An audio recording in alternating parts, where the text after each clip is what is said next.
show here for you. Dennis and Adam joke about orgasms and sweet movie reviews. We talk about TV too, right? I think so. Yeah? Yeah. Yeah! Movie toast.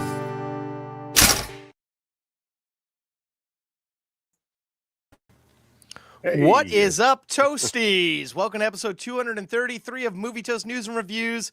Dennis, I feel like we got a lot to talk about today. I'm excited. How you doing? We do. I'm doing pretty damn good, sir. I'm excited for our reviews that we got later on, but I know there's been all sorts of rumblings of movies and things coming and going, and anniversaries and all this shit. So we've got all sorts of fun, buttery, golden, delicious goodness for you fine folks today. Hell yes. But before we get into any of those reviews or that news, let's just play a little jingle, I guess.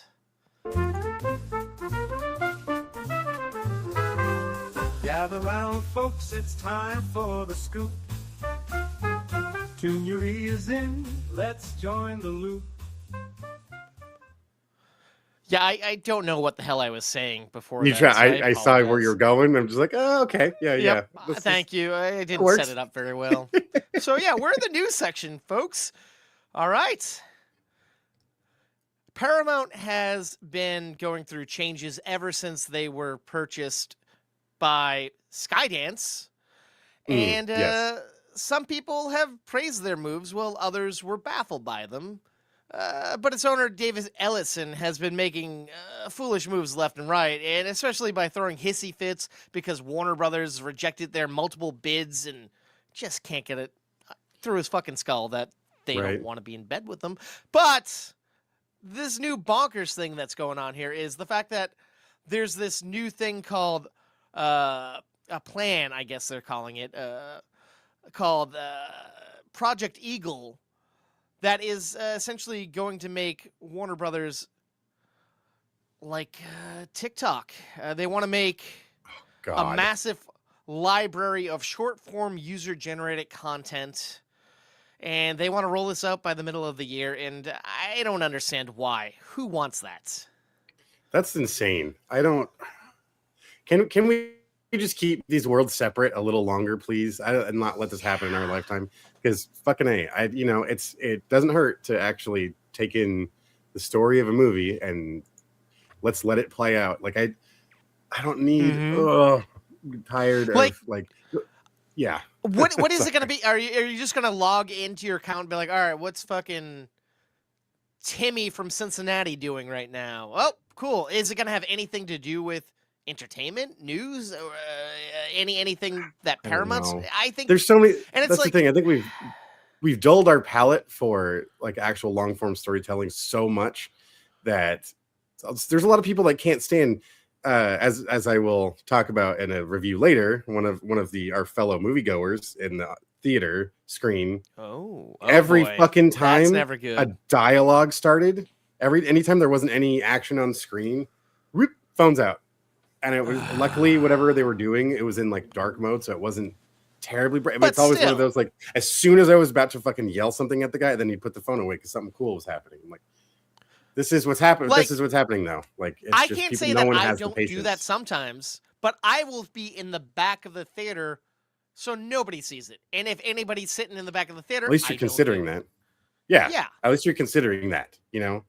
But and Jesus I know Christ. it's a sad thing, but it's not like I'm just fucking around. I'm doing stuff like posting for like the show and whatnot. But still, shouldn't be doing it. But it's like, what are we doing? People are paying for Paramount Plus, and you're like, all right, well, why don't we get free stuff from you? And it's like, at the same point, the Ellisons now own a percentage of TikTok. Is this just a move so they can merge the two? I assume it is. And it's like, nobody needs this. What was that platform that had all the short form stories that died? It's no one. Quibi? Which it was ironically is that are we going to come full Vine? Circle and come Quibi? Okay, yeah. Vine kind of started trying to do it. I'll give the fact that Quibi made sense. Like, they actually got celebrities. They made shows and movies that were broken up. Yeah, it was actually produced stuff. It's not just people hopping online to talk about doing makeup or what food they're eating or what they think about movies, aka dumb shit like us. I don't know. It's like there's platforms for that.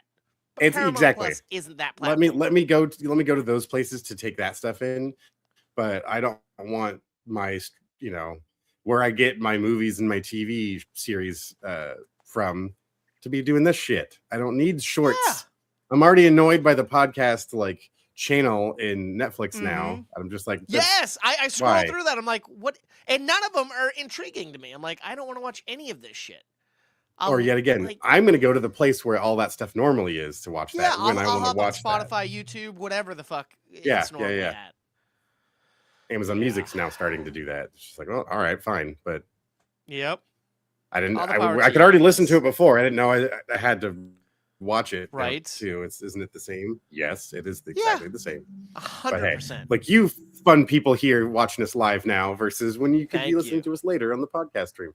So, but we prefer you do it live. I don't know. Silliness. We appreciate that. So thank you. Yeah. So let's go back into more old man rants here, Dennis, with this next story. Let's do it. Let's fucking do it. All right. Let me pull it up here. Damn it. Sorry. I'm still learning my buttons because I haven't been doing this for months. All right. Buttons. Darren Aronofsky has done something that most big-time directors aren't currently doing. He's fully embraced AI. He just unveiled an animated short-form series about the American Revolution called On This Day, 1776. The series is animated by artists using generative AI tools and voice actors sanctioned by SAG-AFTRA. And this is on, I want to say, like Nat Geo or Lifetime, and it's like, what the fuck? Why? We can't hire people to act like they're in the revolutionary days? You'd think. I don't know. There's only like 10,000 production companies that have done all of these things already. But no, let's just do away with all of these people's jobs and livelihoods, and let's just generate this shit. No, I don't. Yeah. Whatever. It's. I guess it's gonna happen. Like, I could totally see his argument being just like, look, if I don't do it, some other truckle fuck's gonna do it, I think, and they're going to they're gonna win. This is a no-win situation for anyone. Someone's got to break the camel's back because this is happening whether we want it or not.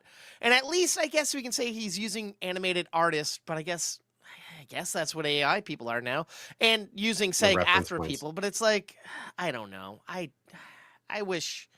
I guess this is going to be the new normal. How long do you think it's going to take before this becomes a full-blown thing and this happening nonstop? And we're watching all AI? I mean, within a few years, there's going to be some sort of mainstream form of exactly this. But no, they've already said that they are looking into ways of generating your own fucking movie. I'm just gonna tell Netflix what I want to see. Yeah. And then how long I want it to be, and then it's gonna spit something out for you. And what would normally probably take days will turn into hours. Minutes. Will be like minutes. Well, that's the thing. I mean, people are already abusing all this shit. So I wish I had a better answer, but this is just the way it's all going. All that ads. When you can see bus bench ads and shit and things where it's obvious, like, wow, so barely anybody even touched this thing. Yeah, it's just like, oh, this is like the terrible. Sentences sound like a robot made it. There's something slightly uncanny with the picture. Yeah. It's bullshit. Exactly. But I don't know if there's a way where it can be done in a way where enough hands can be involved that it can be an acceptable form. I'm choking saying these words. I hate it. There we go. I'm with you. I fucking hate it too, but I know we're gonna grow to accept it because that's what sadly always someone happens. else will. And it's yeah. Like, oh shit. My bad. I almost clicked a bad button. I almost accidentally clicked end stream. That would have just been. You that son of a exciting. bitch! All right, let's start it over again. This is off to a bad start. So I was trying to hit. It can only go check up our comments here, but yes. All right. Yeah, mixing things up a little bit though. Yeah, we're making up for Sunday's stream. So for those of you wondering, we're a little midweek stream action here. All right, so this next one isn't the worst thing in the world, but some people are really pissed, and I get it. Alexander Ludwig, AJ Makaka, Steve Coogan, Caleb Jonty Edwards, Helena Bonham Carter, Marissa Long, and Chris Messina have been cast in Mike White's popular HBO series, The White Lotus. And due to the lack of diversity, fans are unhappy. And I get that. It makes sense. But I'm sure this isn't the full cast. There's got to be more people than just 7 people. I mean, definitely, because we're going to get the rest of the, because this one's in France, right? Yes. Yep. Okay. Well, this is probably be a couple clusters of characters, but there's going to be more. I mean, especially after the having so much of the story focused on the employees at the resort in Thailand in the previous season. Yep. I kind of hope there's still something else left. These are going to be like the tentpole ones of try to get your main people, season. but that's definitely legit, going to be. That's legit. There's got to be people of color and diversity. Like, you're not just going to have this. But how do you feel about this cast? I mean, I would like to see some diversity tossed in, but I feel like this is a couple of faces I recognize and like, and then a couple of faces I don't know. Which is always interesting like, about The White Lotus. Exactly. It's like there's the ones that you're just like, oh shit, absolutely, I'm on board because XYZ person, I've seen them for years. And then there's always those couple of choices. It's like, oh, I'm not aware who this is, but you've had a profound impact in the way the season's played out. Someone you never knew. You're like, oh, don't kill this person. This person's the best, and they become a new celebrity. I love it. Yes, Mike White's opening the window to everybody. Right. So just have faith. That's all I'm asking. If you're outraged by this, we get it. But Mike White is definitely going to have diversity here. There's no way he won't. There's obviously there's going to be more. There's going to be more to it. I'm confident with, especially the way the show's gone. So. Yeah. Unfortunately, we're just going to have to wait until we get more info on that. Unfortunately, the camera's a little out of focus. Sorry about that, guys. I've been having trouble with this stream, unfortunately. So it's either this or I just turn it off, and hopefully it comes back. It was running just fine right before we got going. That's always the case. Once you go live, shit hits the fan. Apologies. Sadly, we're making the best out of it. Sadly, hopefully. All right, up next is this is fun news here. On episode 232, we talked about some of the casting for God of War, the new Amazon Prime adaptation. Well, now we have 2 more cast members to talk about. Severance Olafur Dari Olafsson has signed on to play Thor. You might know him as one of the menacing characters over on Severance. I'm sorry, I said his name wrong. I am super illiterate. Apologies. But more intriguing, we have Mandy Patinkin playing Odin. Now, that's cool. I was excited to hear that particular casting note there. Yeah. Now, I know there was an actor that Odin was based off of and sculpted and voiced by, but I'm sure they probably reached out to the guy and he didn't want to do it. I would assume. I don't know. I still just appreciate the irony of the actor that voiced Thor is now playing. Yes, Kratos. That is badass. So now he's going to be talking to someone else who voiced his character. But you think like in the back of his head when they have scenes together, he's like, "I want to read your lines, motherfucker." Right? Yeah, right. Or he just does it for fun on his own. I know there's been other people cast, but these are the 2 biggest ones of the past couple of weeks. Yes, but who doesn't want to see Mandy Patinkin? Oh yeah, no, he's going to be great. I'm going to buy into that 100%. No, I think that's a great casting choice there. Yeah. Well, more casting news here. Cameron Diaz and Stephen Merchant are set to star in an untitled rom-com over at Amazon MGM Studios. It follows a workaholic Brit, of course, Stephen Merchant, employed by an upscale New York hotel, and he needs to have a wife for appearances. He strikes a deal with a struggling stand-up comic, Cameron Diaz, who's desperate for health insurance. And their fake marriage starts as a transaction, but ends in an unexpected romance. And Stephen Merchant is not only starring in the movie, he co-wrote it and he'll be directing it. How do you feel about this? Interesting. Okay.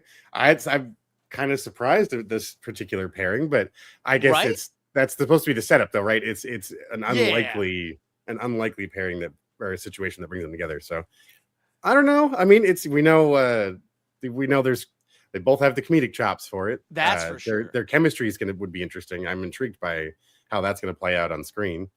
Although not an entirely unique story, this is a kind of a fun direction to take it. Not the normal, not the normal formula. But and I want to know why it's for appearances. Like, what's that? I know there's going to be more once the movie comes out, but it's like I just wonder why appearances is important. I mean, that's always the thing, isn't it? Yeah, like it's that's always going to be kind of the bullshit throwaway reason. The real reason we're here is just to see them get stuck together, it's going to happen.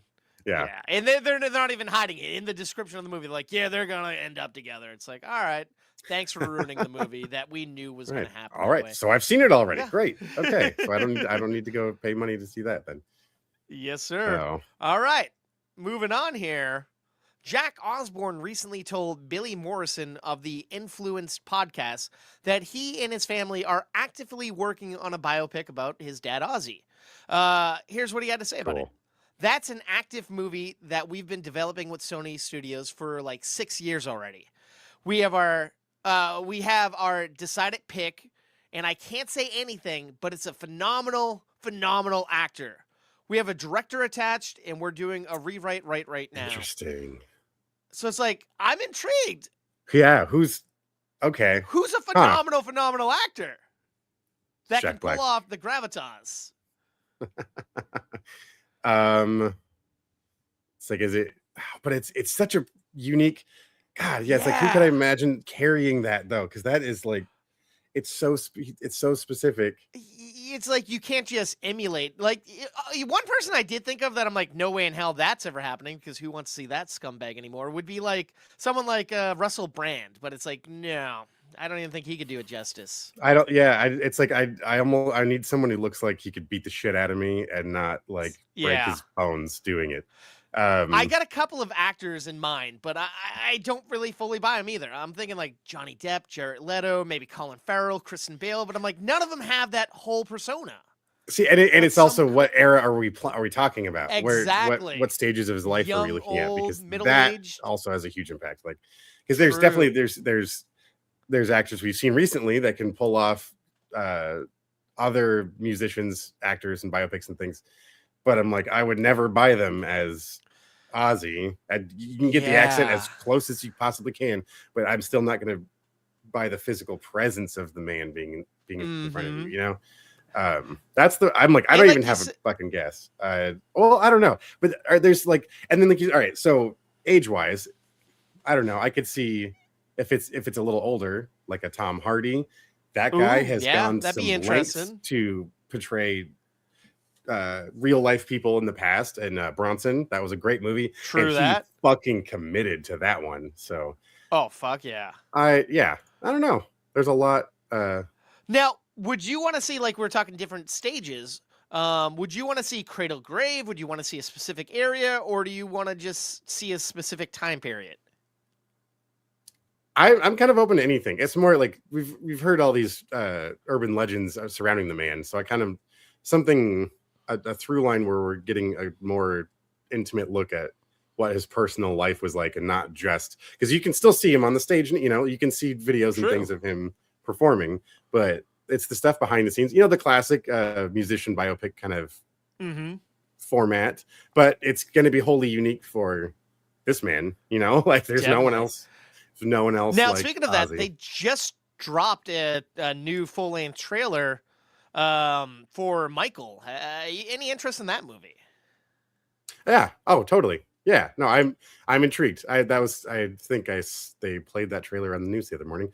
Nice. I especially that impact. I mean, he was the fucking biggest musician on the planet at one point, and his music still has an impact today.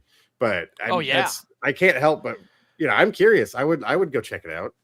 And that's another movie where you got to get the right actor to do it. And I feel like they got his nephew. How else? I mean, you can't get much. The voice was already sounding great. Like it's the little bit that was in the trailer. It's like, okay, this is. And then Coleman Domingo as Joe Jackson, man. Have you his prosthetics? It's crazy looking. They went the distance, and it's like because you can't half-ass. You could never half-ass this movie because how long have they been talking about making this too? For years. And that's so the crazy finally, thing about that one. They shot a whole third act that dealt with the allegations and everything, but apparently they aren't allowed to actually put that in the movie, so they had to reshoot the end of the movie. And there's word that might be a sequel if this movie performs well. Which how does this movie not hit like $1 billion? Like everyone. Oh God, yeah, absolutely. But so anyway, sorry, I digress. Who would you see as a director doing this? Like like I said, he says there's a director attached, but they didn't say who. And anybody in particular you like to see cover an Aussie biopic? I don't know, because it's like I want anything too fucking. Don't get too crazy stylish with it. If as lame as that sounds, I kind of just want a very raw approach to it. I'm not. Yeah, I don't have a name jumping in my head right away because it's like there's would be a lot of interesting interpretations of telling the story, but that's again where are we gravitating towards? I didn't have anybody when I was asking, but I'd kind of like to see like Tim Burton do a take on it, like get that weird, distinguished look, but treat it with delicate gloves. And he will be able to portray the darkness of it. Like it's like. Treat it like he treated Ed Wood, but for fucking metal. Yeah. Oh, that'd be that'd be cool. Man, that's interesting. I like that. I like that. Yeah. Nice. Nice. Yeah. All right. So I guess we can move on here, I suppose. Marty Supreme scene stealer Odessa Azan dropped out of the film adaptation of Holly Brickley's novel Deep Cuts. After reading the script, she realized the character she was cast as was half Mexican, half Jewish. And as luck would have it, she's not Mexican. And there's some backblow. And here's what she had to say about it. I went in for Percy, the main character, but was offered Zoe instead and instantly said yes. I'm so pissed, y'all. I hadn't read the book and should have paid more attention to all aspects of Zoe before accepting. And now that I know what I know, fuck that. I'm out. I'd never take a role from someone else that's meant to do it. That should do it. That's not me. There's a plenitude of people more than capable of playing this role, and I'm not one of them. I can't wait to see who they end up casting. Do you believe this, or do you think this is just trying to save face? I feel like it's the right move. I mean, come on. There's got to be so many times where actors are getting offered roles where they come from some other source material that they're not familiar with and just like, well, fuck yeah. I mean, they're seeing pages, they're seeing sides. Yeah. They want to go for what that is. Not everyone is going to do this deep dive in the background. In fact, aren't there some actors that avoid doing that because they're trying to portray read, like, their own words? Yeah, it's like, no, but what we're making is here. I'm not trying to be a copy of that person over there. The writer, the director, their vision is in these pages right in front of me. So I don't know, like that's good on her. If she just felt it wasn't for her and is trying to open it up for someone else, then I don't think there's any harm there. She could have taken the paycheck and said deal with it, but good call. All right, this next one could have just not acknowledged anything and just moved on, but didn't do 100%. That either. So fair enough. Yeah. Sorry, I cut you off there. This next one I'm rather intrigued by. Kumail Nanjiani and his wife Emily V. Gordon are adapting the popular Image comic Sex Criminal over at Amazon. Sex Criminals is centered around Suze, a normal girl with an extraordinary ability. When she has sex, she stops time. One night, she meets John, who has the same gift. And as they do what any other sex-having, time-stopping couple would do, they rob banks. I feel like this is right up these two's alley. Like, who doesn't want this? Okay, that sounds like fun. All right. Right? Wild. It's like, it's one of those stories where it's like, oh, this could only work in a comic book, but fuck, no, they're making a movie. All right, that sounds... Where are we writing the line here? Is this going to be closer to a comedy that it's like a sexy crime comedy, or is it a sexy crime movie with a little bit of comedy? Like it. Yeah, I don't know. It's a fine line to walk. I mean, it's about it's how their powers work, so we know there's gonna be a lot of undertones here. Yeah, it's like it's intriguing. And Amazon isn't afraid to push the buttons. They got the boys doing some of the craziest, raunchiest shit out there. Fucking A, yeah. Absolutely. Yeah, definitely not. They're not afraid of pushing the envelope. That's for sure. It's definitely not something I could see like Netflix scrambling to get a hold of right away, because I think this they would isn't try going to to be on soften it Fox up. or NBC. No, sorry Disney. Yeah. I don't think this is your movie. HBO is the only other one I feel like would try to take a crack at something like that, but or A24. And how do you feel about Kamal and his wife doing it? I feel like they're probably That's comic fun. fans, so I feel like, and they're gonna have a chemistry that already exists. You know, they're gonna know how to play off each other. They're gonna know how to. That's true. Draw the right things out from scene to scene. So I like seeing that too. Do you think Kumail might star in it, or do you think he'd just want to sit back? I mean, this is a weird question to ask, but could you see him starring as this time-stopping robber who has sex? Why not? I don't think he got all shredded for nothing, and he's been maintaining it. So, damn. Did you ever watch that Chip and Dale's show he did? No. About the that's on is it on Paramount Hulu, or something?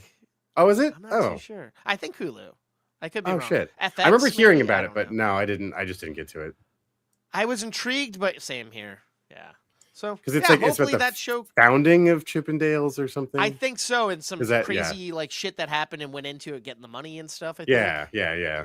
I should just turn my camera off. This is terrible. You can do it if you want. It's up to you. It's all right. I don't know. Anyways, sorry.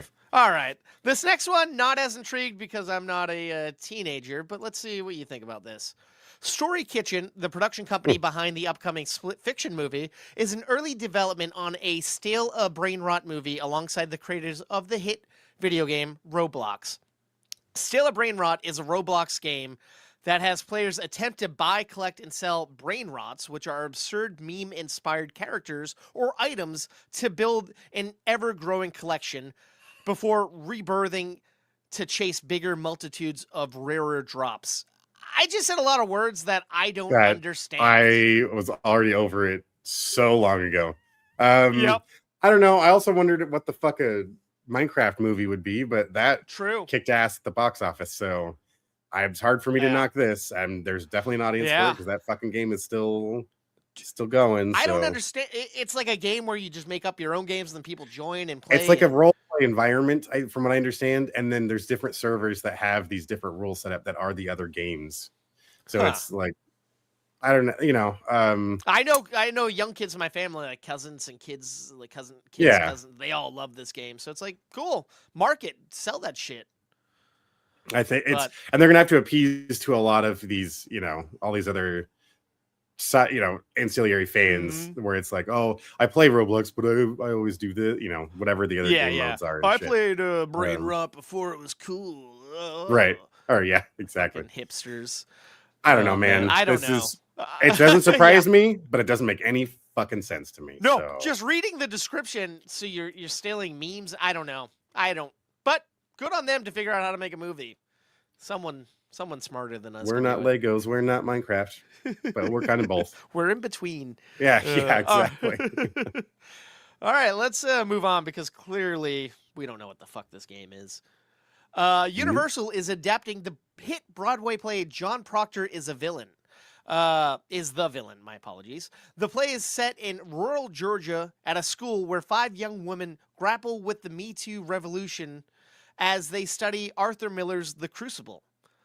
Oh. I don't really know this play, but I've heard of it before, and I feel like why not try to adapt that? I haven't read it since high school. The Crucible, but yeah, The Crucible, yeah. Interesting. All right. I mean, I always find it intriguing when you get these popular like stage plays that then get the big screen treatment.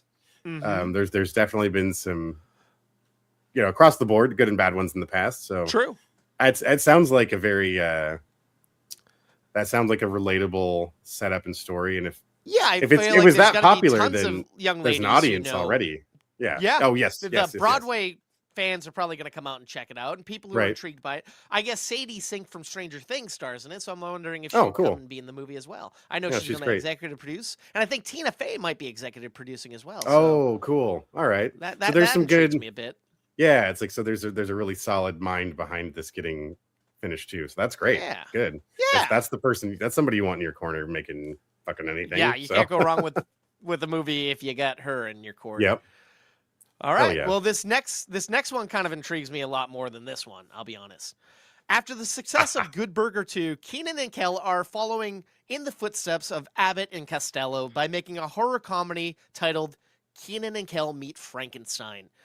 In this movie, the All That duo will play two delivery drivers who routinely drop off items, and one night they end up at a terrifying, eerie, creepy, out-of-place castle and accidentally awaken Frankenstein's monster, turning an ordinary night into a fight for survival. Fun. I don't know. I'm on It's board, weird, man. but it's like I'd watch the shit out of that. Right? It could be really bad, but it would be great if it's not. But Yeah. it's like, you know what? It would just be fun to see them together again, especially Right? with the And slightly not different do context. characters we've seen before. Yes, exactly. It's like you guys have the chemistry. Let's just and it's like, play on why that. did it take this long for them to get back together and to do stuff? Like, Our age group, we finally hit the true. point. We are the ones consuming this stuff. So it's only because we are finally the ones buying the tickets, taking those who have kids, taking their kids to the movies and shit. Now this is why we are in the crosshairs for all this nostalgia bait stuff. But I mean, how I'm great here for is it? this one. Like, we're getting a modern day like meets Frankenstein. Like everyone's always like, Yeah. oh, who should meet? Whoever would expect Keenan and Kel out of nowhere? Kel. Like perfect. Those guys are Right. genius for coming up with this shit. I think it's a smart play, and we'll just have to see how it plays out. Speaking of Keenan, did you see he was recently at, I want to say, a Mighty Ducks game? I guess like a big anniversary. Game. Yeah, And him and his son held up a script for Mighty Ducks 4. Oh, Yeah. Oh, wow. Because Well, I know I mean, last year Emilio said he wrote one to make up for what happened with Game Changers, and Right. apparently the studio was mixed on it. But do you think maybe Keenan's throwing his star power into it? And do you I was think about to that say, might? if you could bring a bunch of the cast back, that is honestly, I mean, that's what would get, again, our age group to show up and see that. I mean, because I still follow Sean Weiss. Yeah. And I saw it because I think he was in that photo of all of them together with their character jerseys on and shit. And it's like, oh, that's awesome. And I love that so many of them still embrace all of it and appreciate the fans still appreciate them. But that's interesting. No, if you could get a few more of them and I guess in there too, that'd roughly be fun. what I guess the script is like. Sure, of course, Bombay left the Ducks, I guess, and they brought Timothy Oliphant in for the show or whoever. But I guess this is going to be like one of the other Ducks and Keenan are trying to get Bombay to come and coach a female hockey team. And I feel like that could be a fun twist, kind of what they're doing with the next season of Ted Lasso. It's like, why not give the girls a chance to enjoy hockey? And Sure. Hell yeah. New sports heroes. I mean, there's the whole league. So that's all just not unexplored terrain, but another story to tell. And it's already in the same vein. We already kind of know what we're getting into, right? It's just going to be a little more. It's funny. I actually just rewatched Mighty Ducks the other night. I had it on the background. Dang. I was like, Nice. fuck, I'm just going to, it's like, I was just killing time before, as I was dozing off for bed. I ended up staying up and watching the whole thing. It's like, I still love It's this funny movie. how that happens. You're like on the edge of passing out, and there's like, oh shit, I'm intrigued by this now. Right. The cast is great. The kids all did an awesome job in that movie. It's back in that golden era of Disney live action 90s family films. Yeah, it's still great. Astounding how something like that can like still have legs and stand up being 25, 30 years old, and you know what's going to happen, but it's like, fuck, this still works. Right. So why not do it? Sure, the show might not have worked, but a movie? Hell yeah, that could work. That's the format the story is supposed to be told in. It's how we got 3 doses of it previously. Exactly. So changing it up too much I think is kind of really what helped hurt it.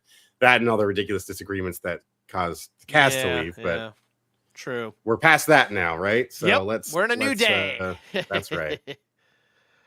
All right. This next one slightly intrigues me. However, there's not enough to fully talk about. Sony Pictures has landed the pitch Guinevere, a new take on King Arthur's story told through the eyes of his wife and queen, Guinevere. I feel like that's a Okay. cool premise, but Yeah. I don't know. What do you think? There's a lot of King Arthur, like the King Arthur stories have been told, ad nauseum, right? At least this is a different perspective. That is an interesting Yeah. way to do it.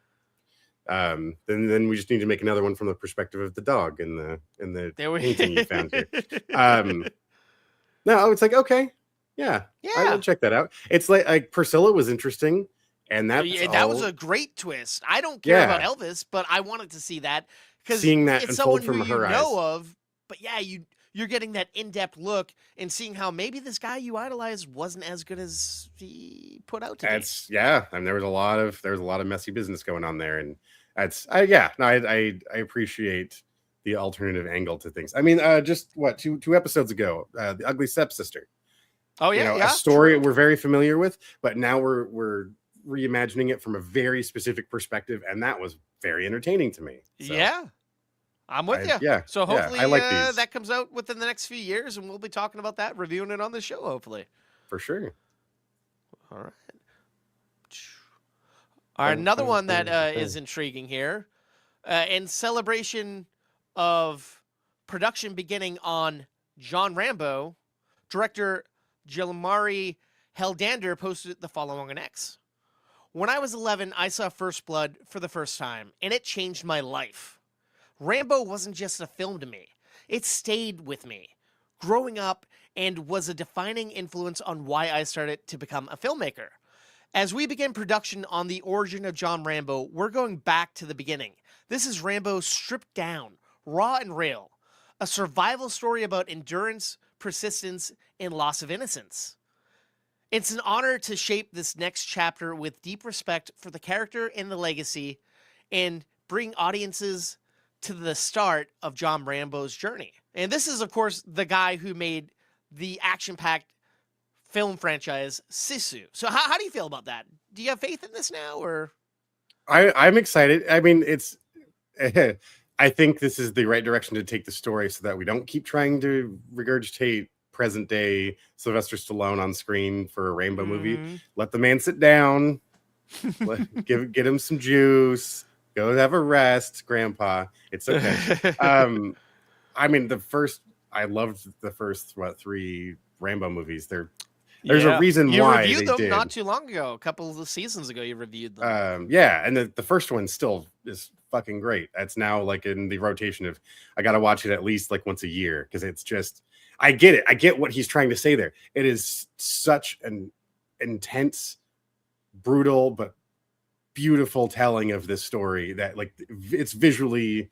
I think it's visually stunning. It captures that 80s grit that defined that era of action films, and while still being like truly a good film, not just about the explosions and whatever the fuck. It is like, this is excellent filmmaking that occurred with Rambo. Now, this is clearly what we're aiming for, though. Not like the last Rambo movie we got, where it's like, let's just put him in another situation. Was the last one the one when he went to Mexico and was just so like, what at the end he went to, it was most of it was on his ranch. In fact, did he even leave? Kind of boring. Did he go to Mexico? Now, I like that movie that came out back in 2008 when he went back. That was badass. But then it's any guns? You're not going to change anything. Feel like a Rambo movie. But what I really like about what this director said is the fact that this is going to be stripped down, raw and real, and about the loss of innocence and about endurance and persistence. Like, that's what you want, because he wasn't always this badass, hardened bad boy. Yeah, he had the skill set by the time we see him in Rambo, or in First Blood. But how to see him gain those skills, or at least to see them put to use for the first time, will be an interesting story, because that's what shaped him into who we end up following along for the rest of the rest of the series. So I think that's an intriguing setup. I would definitely be checking this one out when it finally is released for all of us to enjoy. Well, hopefully you're going to check out this next one. I say that knowing you will not, but I will. It's been 3 years since fans have been sitting on pins and needles with that cliffhanger ending of Fast X, not knowing when we'd see Dom and the family again. But now we finally have a concrete release date. for the supposed final film in the Fast and Furious franchise. And that date is March 17th, 2028, aka St. Patty's Day. Hey. And not only that, but it'll be called Fast Forever. I like. Oh, because putting forever in the name always totally means it's the last one, right? No, right? Jesus Christ. So all right. I'm envisioning you're sitting in the theater with your Shamrock Shake, and you're hoping this thing is at least are they going to go to another dimension? Well, this is the thing. So they left this off on a crazy cliffhanger that should have been made years ago. So it's like clearly time has passed. If you want, it's like how you doing that, but. They keep saying we're taking it back to the streets of Los Angeles, and it's like you've surpassed that. How do you go back to grounded shit in Los Angeles? You can't. Time travel. I don't know. Fucking time travel. I don't know. How else are you gonna How else do you keep topping this shit? You can't go to space again. That's lame. The bottom of the ocean. Have we done like the ocean floor? For some we have. reason? We did. The goddamn it. Tundra in Fast. I want to say 8. With that cool 6. like tank thing, right? Yeah. I remember. I've seen clips. Yeah. Okay. Well then, aliens. There's not much this franchise hasn't done. Time travel, aliens, dinosaurs. Street racing dinosaurs. Dude, that'd be fantastic. Crossover with Jurassic World. You gotta. There you Still go. Universal and Universal action. Now we're basically making Cruising USA. Dude, it's bound to happen eventually. Cruising World, I guess. It's just so wild to think that like we got the perfect date, St. Patrick's Day, because who doesn't love the Irish? Family. The Irish don't love anything more than family. Guinness.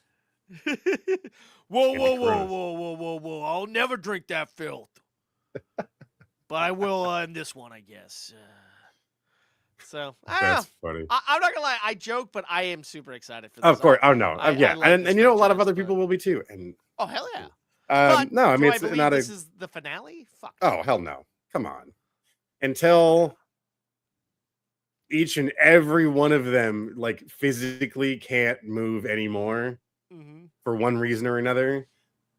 And even then, they're just going to put new blood into it. And they're going to till Vin Diesel dies, man. How does he not? But by then they've added to the cast so much. Those other people that were in the last few, they're just going to take over the series. But that's the thing. Every movie, we get a new villain. That villain becomes a part of the family in the next movie. People are having kids, so they're just setting us up for generations, fast generations. And I guess we did talk a few episodes ago about the fact that there's word that they're going to be doing a prequel series of Dom Toretto as a kid. So it's like they're not done with this world in the slightest. No, not even close. So Universal's just going to fucking squeeze every goddamn And we got to get another morsel out. Hobbs and Shaw. How do we not get another Hobbs and Shaw? Is there another dynamic duo in the series that could get their own spin-off too? I know you haven't watched this, but yeah, Ludacris and Tyrese. Oh well, man, there you go. Fuck yeah, all right. Han and his lady. Yeah, there's so many different categories we could do here. Okay. I'm surprised they haven't done another. They're not going to have like another series going all together of just again a lot of these other characters and stuff. But and I think there might be an animated children's show on Netflix about Fast and Furious, if I'm not wrong. Oh, because that makes sense. That's hilarious. That does sound familiar. As you say that does sound familiar. Actually, I mean they did the same thing with Jurassic Park, which should be like terrifying, but that's a kids show. Yeah, people liked it. Yeah. Okay, Fast and Furious Spy Racers. Adventures abound as a group of teenagers infiltrate an elite racing league controlled by nefarious organization that is bent on world domination. Because that's what Fast and Furious is all about, folks. Kids infiltrating dangerous organizations. That's right. Let's see. This is the 90s Disney era we're coming back to, putting kids in peril. Yes. That's the only way to do it, Dennis. That's right. Kids shouldn't survive everything without a little bit of intrigue and mystery. Yeah, exactly. They're the ones bringing down the fucking international drug cartels. And yeah, they are. Yeah. Spy rings? All right. I don't, yeah. Yeah, it's crazy. But even more crazy is this next story. It saddens me a bit. Sydney Sweeney and Noah Centinio's live-action Gundam movie has found a pretty interesting distributor. And that distributor is a little company called Netflix.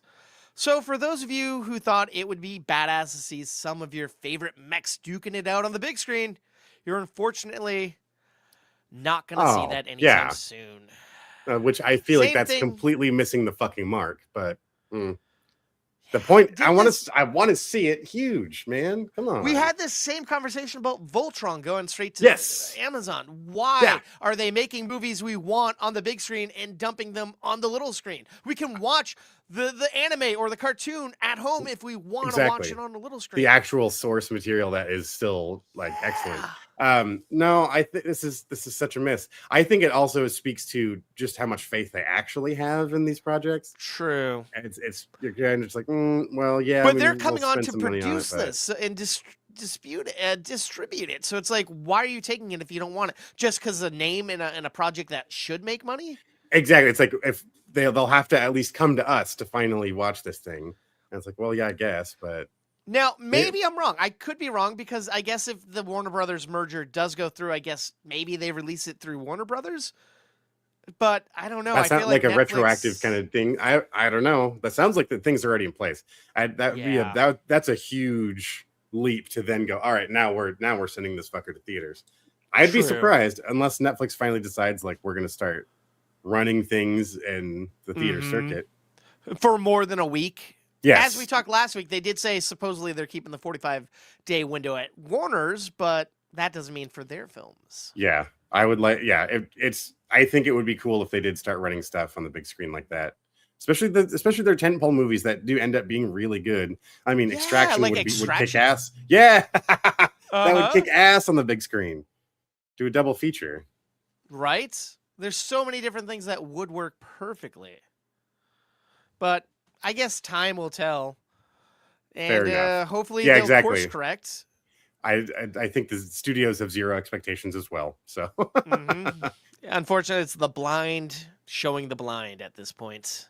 Right. All right. Speaking of big tentpole movies here, Christina Hodson, who is best known for writing the screenplays for Birds of Prey and the fantabulous emancipation of one Harley Quinn and The Flash, is rumored to be writing Batman the Brave and the Bold, or whatever the first Batman movie will be called in James Gunn's DCU.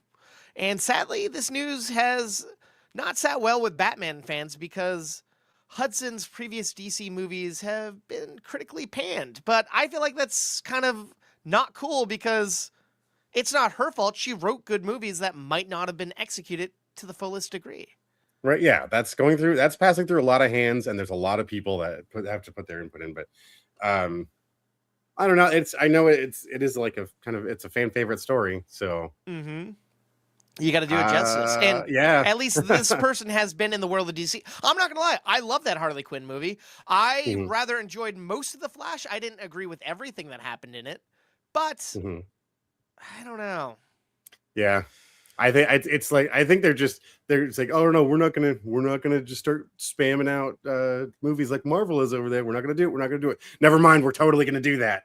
And it's like, no. Now I agree with the TB in chat here saying I think if Gunn has faith, that says a lot. And honestly, you're not wrong because Gunn would just write the movie himself if he didn't have faith in someone else stepping in. And this is someone he fully does trust. So why not put that person in charge of this? And this goes back to a story we recently just talked about a few minutes ago. She's also supposed to be the writer on Fast Forever. So if that turns out to be a good movie, maybe this will make people more excited. Right. Yeah. Well, okay. Yeah, we'll see. But staying in the realm of superhero movies here, Puck News claims that Ryan Reynolds is currently developing another Deadpool movie. They loosely imply he's doing this to take a little bit of the heat off his wife and her current legal battles. How do you feel about A, him doing another Deadpool right now, and B, do you believe that this is gonna be just to kind of smooth things over and win back a bit of the audience? Yeah. I think that's a lot of speculation to assume that's why, because I agree. That's a fucking mountain of a machine to get moving to get a Deadpool movie made. But then again, who else can get it made but him? True. You know, so it's also as successful as the last one was. It didn't surprise me he'd be willing to then come back and do it again. Yeah. It's just the last one was so good too. I'm kind of like, oh, can See, we just enjoy what? Yeah, I'm mixed on that. Like, I love Deadpool. Deadpool 2, did not care for Deadpool and Wolverine. I liked, but it was Mhm. too much fan service. I want this to go back to just the rawness and him, and not just what will make fans happy. It's like they'll be happy with a good movie. Right, right. So I think maybe that's some of and you aren't the only one that felt that way. And maybe that's where some of this extra speculation is coming of like, oh, he's pushing this movie out to try to make their house look cool again. Mm. I could see that. I could understand that reaction based on the critical reaction of the first three Deadpool films. So Now, where would you want to see Deadpool go? Because this essentially would probably take place after Secret Wars. So, would you want maybe he remembers everything if they do actually rewrite the whole universe? Like, he's the one character that sticks around and he that recalls. could remember. Yeah, absolutely. Because you got to keep that breaking the fourth wall alive.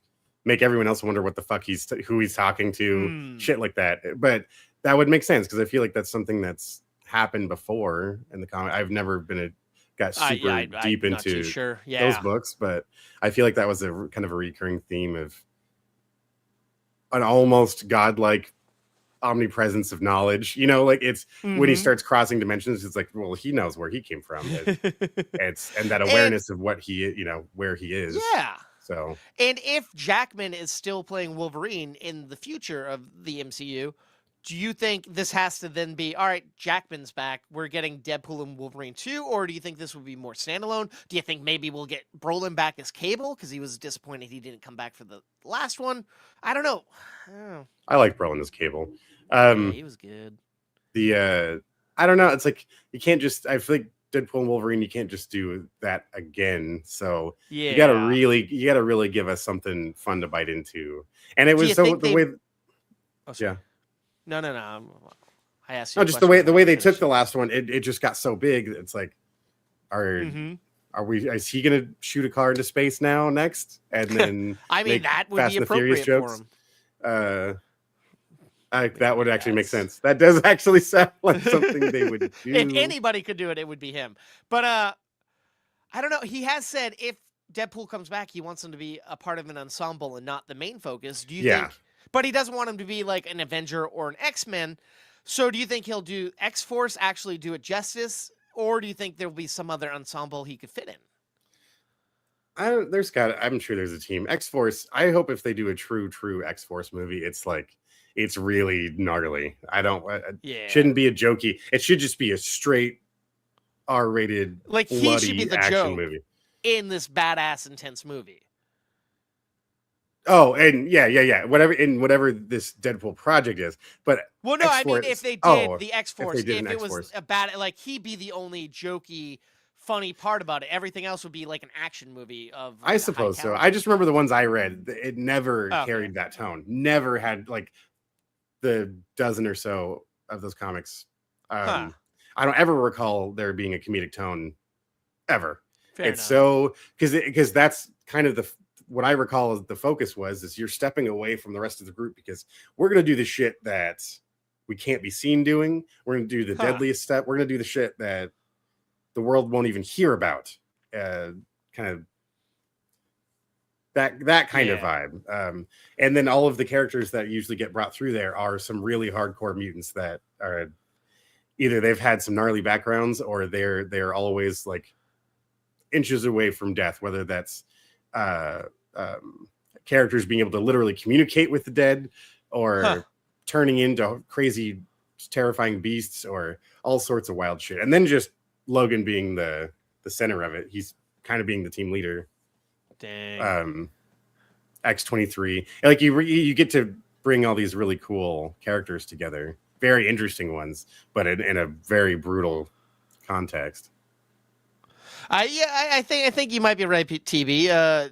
Deadpool being 100% serious and gritty won't feel right, and audiences probably won't accept it. But I think if he stays kind of his self and everyone else is serious, it might play a little better than just changing his tone. I don't think we're going to change his voice.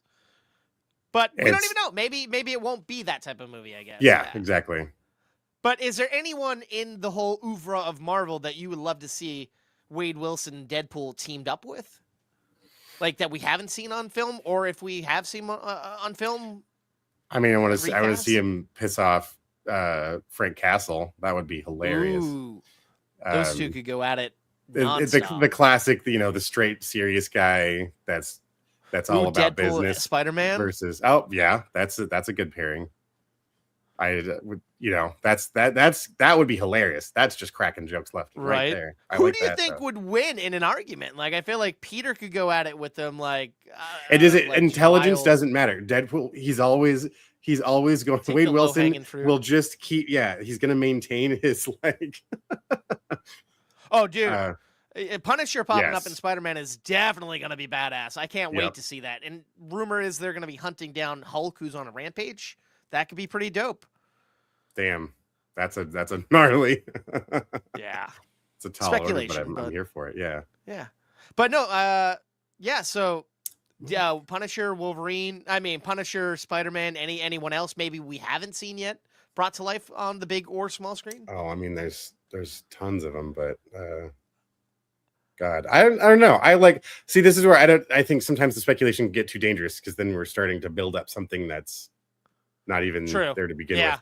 But I am intrigued by where it lands, though. I'm still here for what that journey would be. Speaking of the small screen, have you dug into Wonder Man yet? Not yet. No, that I haven't. It's been Fallout in the Pit, and ooh, I hear Fallout's now complete for the season. How that goes? Yeah, I saw that. I haven't caught it. I haven't finished watching it yet. I'm still an episode behind. But those are the ones we're working through. Fair enough. Now that it's over, we want to dive in. Night of the Seven Kingdoms, that too. I've heard good things with the 3 episodes in, and people are loving it. Yes, I like our focus on one guy. It was so easy to just kind of go off on all these threads in the other series, but this has been so much fun just to watch his journey, and the performances are great. The right level of comedy and drama. I'm very into it now. And this is what, half-hour episodes, and I think they're only doing like 6 or 8 episodes, right? So it's going to be... I think this one's short, yeah. Because it's based on a short novella, right? Not a full... I believe so. Because Martin is still involved in the way this story was written. So, which I hear he's not happy with what's going on with House of the Dragon. House of the Dragon, right? House of the Dragon, yeah. I mean, yeah, but fucking, he's sitting on his pile of money. He's making it one way or the other. He right. should focus on the writing of his novel. Yeah. But well, who knows? We may get it. I've been enjoying this. I've been enjoying watching it. So fair enough. When it comes back around, I'm gonna watch the new one. The new season. But I haven't seen. I saw like the pilot. I still got to get back into it. Ooh. But I haven't. But if anything, I think I'll start with Knights of the Seven Kingdoms. Is that what it's called? Yeah, because it's that I believe sits between the two. Like it's like 100 years between each or something. It's like untouched by either story, more or less. You'll recognize names, obviously, house names, but dude, I don't recognize shit. I can watch a full season and get names thrown at me left and right. I'm like, wait, who's that one person? That maybe I'll know the actor's name. It's like all above me. If they haven't been on screen in like an hour, I'm like, I forget. I'm a dumb. Well, I mean, you'll hear like the Targaryens and Baratheons and like the main people we heard about at the very beginning of Game of Thrones through even House of the Dragon as well. So it's yeah. But hey, maybe that's something. Maybe when I get back from my vacation, maybe I'll do a watch along of that. 8 episodes, half hour. That's easy to breeze through, I think. Oh yeah, I think, and you'll have fun watching it too, because I like it's not taking itself way too seriously. That's what I hear, and that's what I like, because I feel like Game of Thrones is so prestige and takes itself super serious.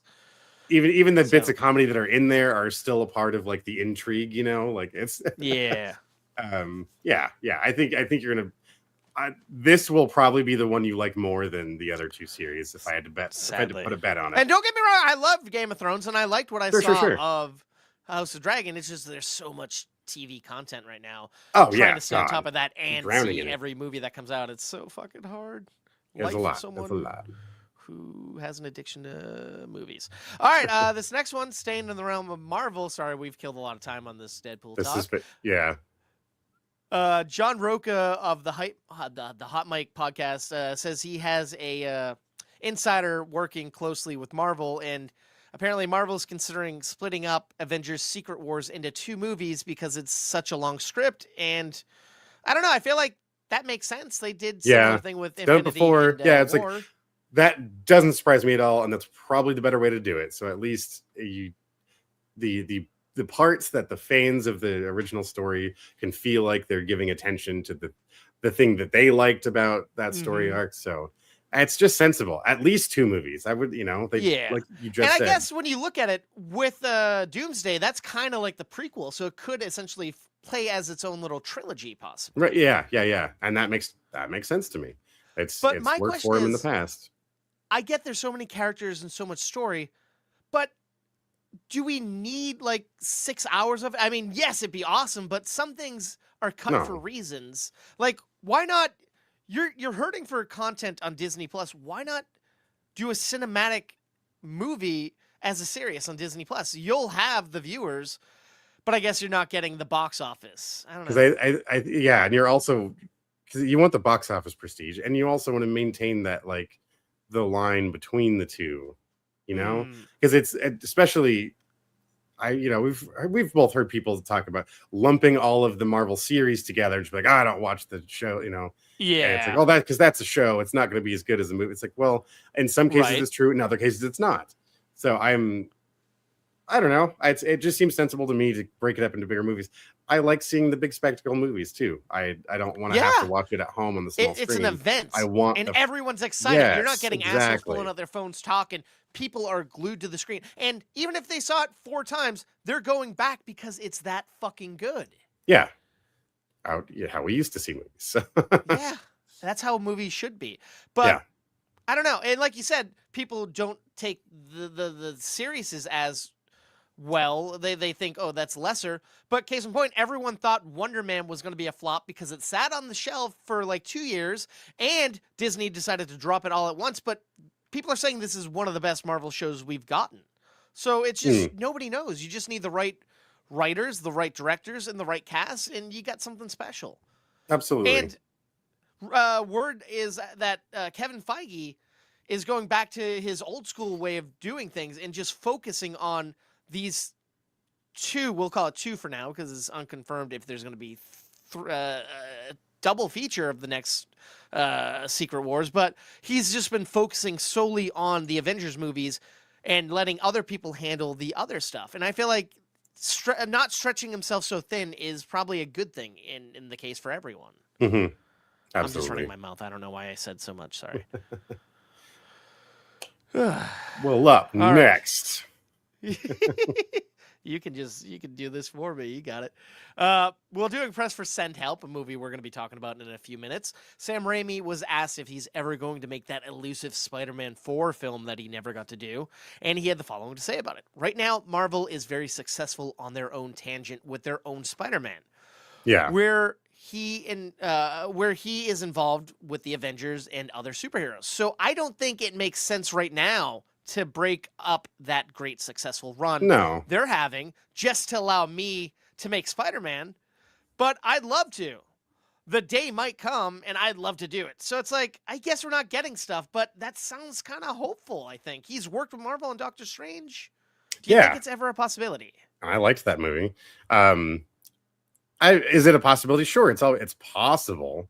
But I'm with I agree with his statement.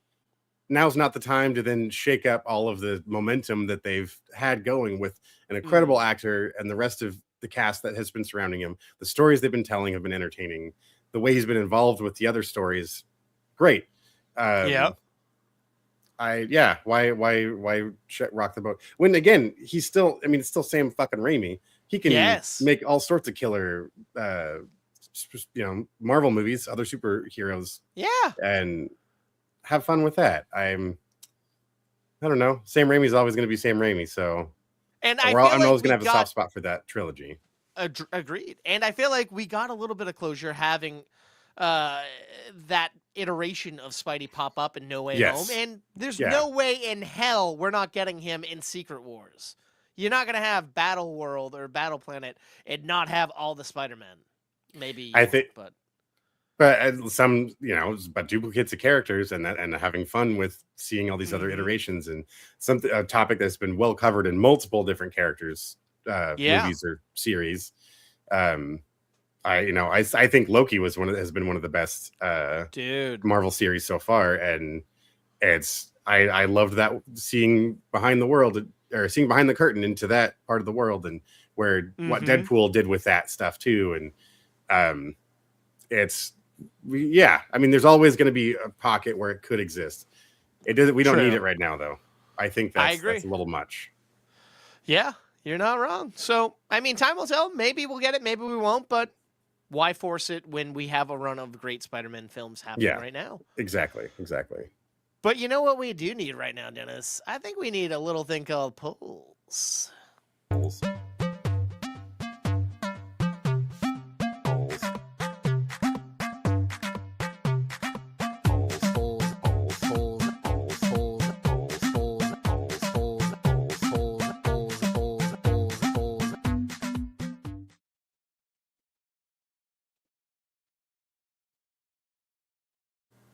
Polls.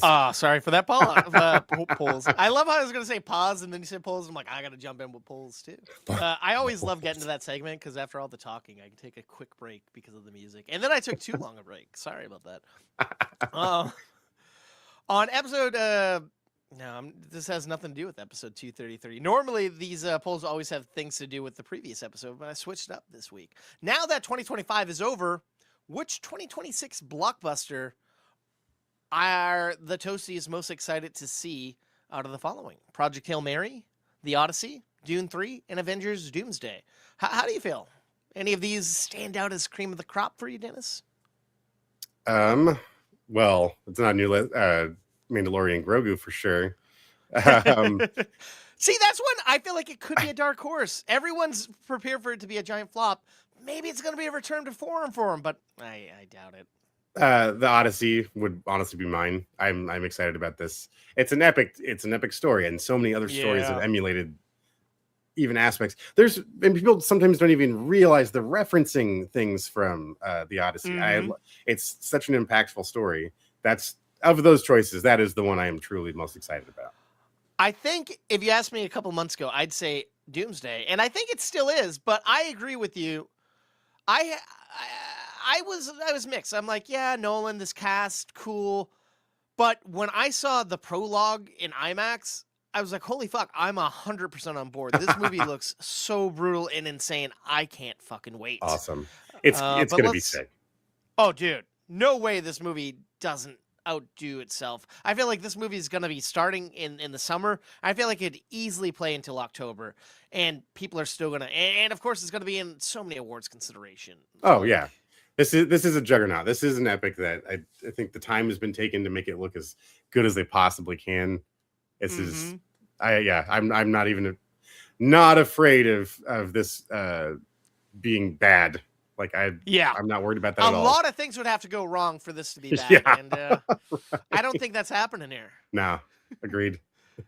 All right, so let's see what the Toasties had to say about this one. 16.7% for Project Hail Mary. Just don't really care. I don't know enough about this, but people love this book. I think I might listen to the audiobook because people say this book is phenomenal. So I don't know. And fair enough. Phil Lord and Chris Miller, they know what they're doing, even if apparently Lucasfilm didn't think they knew what they were doing with Solo Star Wars story. I think they've made up for it with Lego movies and all that other stuff. I don't know. Sorry. Yeah. 16.7% for the Odyssey, Dennis. I'm shocked by this. I thought that would have been higher up, but yeah. I thought this would be the top of the top. Yeah, so out of Dune 3 and Doomsday, do you think one's going to outweigh the other, or do you think they're going to come in 50-50? At this point, funny enough, it's like there's probably they'll be close at least. I would have a feeling they'd be close because there is a diehard group of Dune fans. But come on, Doomsday. That's like that's going to be fucking huge. So I think Doomsday is up on top. All right, let's find out here. 33.3% for Dune Part 3 and 33% for Avengers Doomsday. There we go. Well, fair enough. Yeah. Anybody watching or listening, please, in the comments, wherever you're listening or watching, let us know which one you're most excited for and why. I don't know Yes, why I said it please like that. do. Sound like a weird. Why? Oh man, I can't wait to see. I don't know why this past couple of months I've really fallen in love with box office results and listening to people talk about them. It's so fascinating to me. I can't wait to find out what the box office for these two movies Oh yeah, going head to head will be. It's gonna be some close. big fucking numbers though. They're gonna be big numbers. Yeah, yeah, dude. Like, whew, I can't wait. Just wait till you see that popcorn bucket. Yeah, that's gonna be popcorn buckets. Like, But you're right. Yeah, which collect them one? all. How do you outdo the sandworm? Oh. And then what do you do with the? I guess it's probably gonna have to be like Doom's mask or something. I guess. But there's That's a good one. Or this gauntlet. You know, Ooh, like, yeah, I don't know. yeah. There's a lot. There's all sorts of bullshit, and they get so ridiculous. And you put like, it's getting to the point to where they don't even give a shit that there's even popcorn in the thing anymore. It's like, no, buy this plastic thing. Yeah. I'll have a tiny compartment you can put 5 kernels of popcorn in. And people And will by the way, pay it's $75. $75. Yes, it's insane. But good on them, man. They found something to collect, and that popcorn buckets are slightly saving movie theaters. Who would ever think? You know Hey. what I miss? I miss when theaters used to do those awesome novelty cups. I feel like some theaters still do it, but not to the extent of what they used Oh to. yeah, because at least you could use the cup. I'm not going to use Yeah. a fucking crazy ass whatever. If I have popcorn at home, I'm eating it out of the fucking bag. Maybe I'll pour it in a bowl, but I don't need this exuberant. Oh, because no, Character it's meant to bust. sit on a shelf next to your pop vinyls and Yep. around your movie posters and shit. You know, like it's Which, 100%. if you have the space for it and the money, do it. There's a lot that I would love to have. I don't have the Yeah. space. I definitely don't have the money. I guess I'm slightly jealous of people that can, but is the practicality there? Not for me, but for you No. guys, why not? Anyways, talking about anticipated movies here, Dennis. Our next poll is a hot button topic, I think. Ooh. On episode 232, we talked about Sebastian Stan being cast as Harvey Dent in the Batman Part 2. And rumors have it that Dent's father will be in the film too.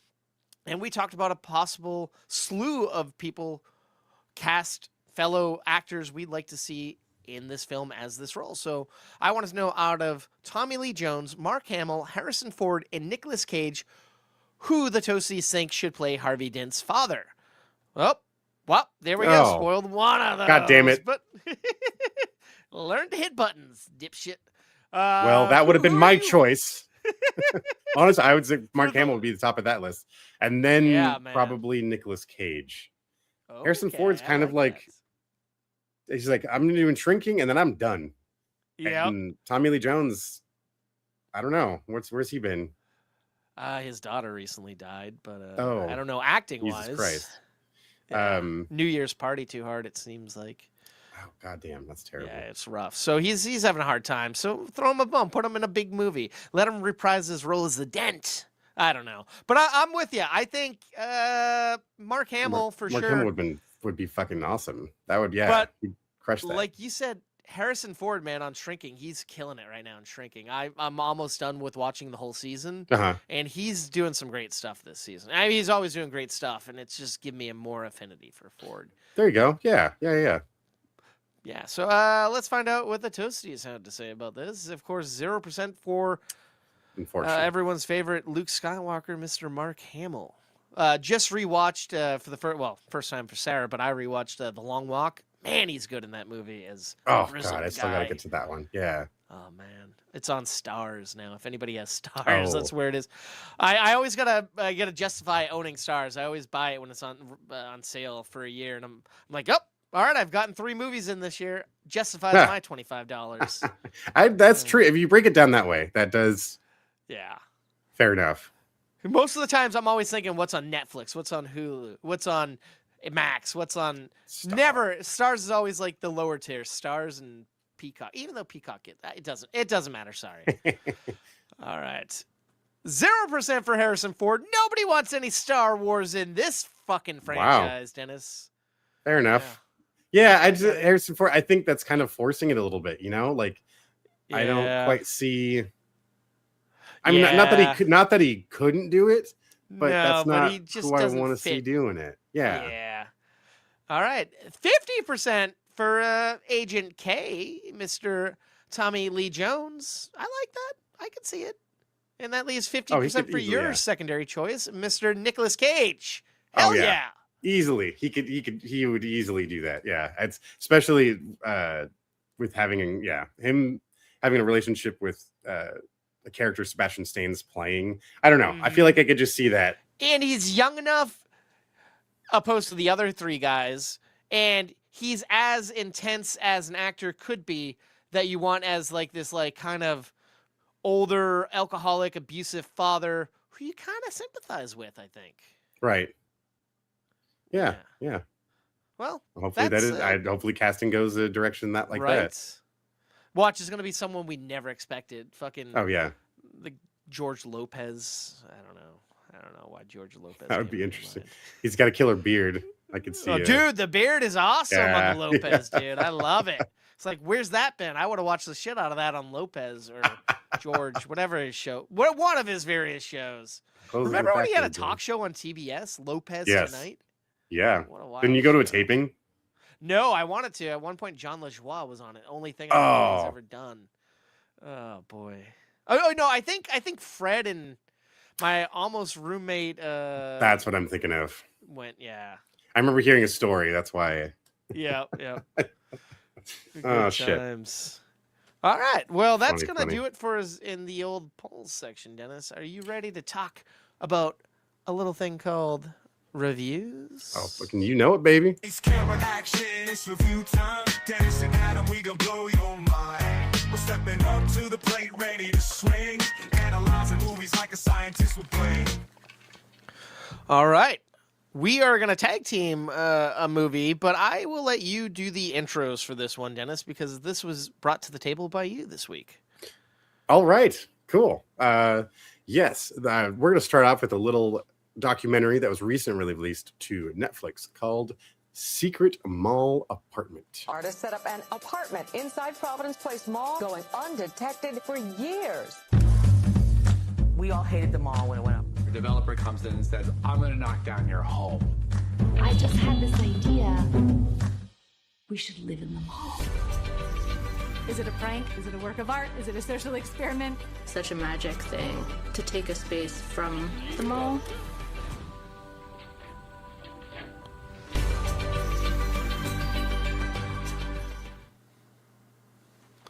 All right. So, Secret Mall Apartment, Dennis, want to set it up? So, there is in Providence, Rhode Island, there was a group, an art collective that lived in a neighborhood that's not the best. You know, it was a little rough that's and the tumble. whole city of Providence, Dennis. But yeah. It's this particular place apparently used to be an old mill or auto parts factory or something that they kind of took over the space. And they're using it for a lot of their art, and not necessarily homeless, but they were kind of taking advantage of the space, kind of not being like. I mean, these companies just up and left. They left a lot of their shit behind. Then land developers came in, wanted to level everything, telling them, "Oh, you need to fuck off." And after that, trying to gentrify the area, building up this huge mall. They saw it as the symbol of like, it's like a middle finger to them. It's like, it's like we're living in this neighborhood that we couldn't possibly even afford to shop in there, much less now you're going to make it so we couldn't even live around here. It's truly servicing apparently the next neighborhood over, right? That isn't facing this giant fucking monstrosity. And they saw this opportunity.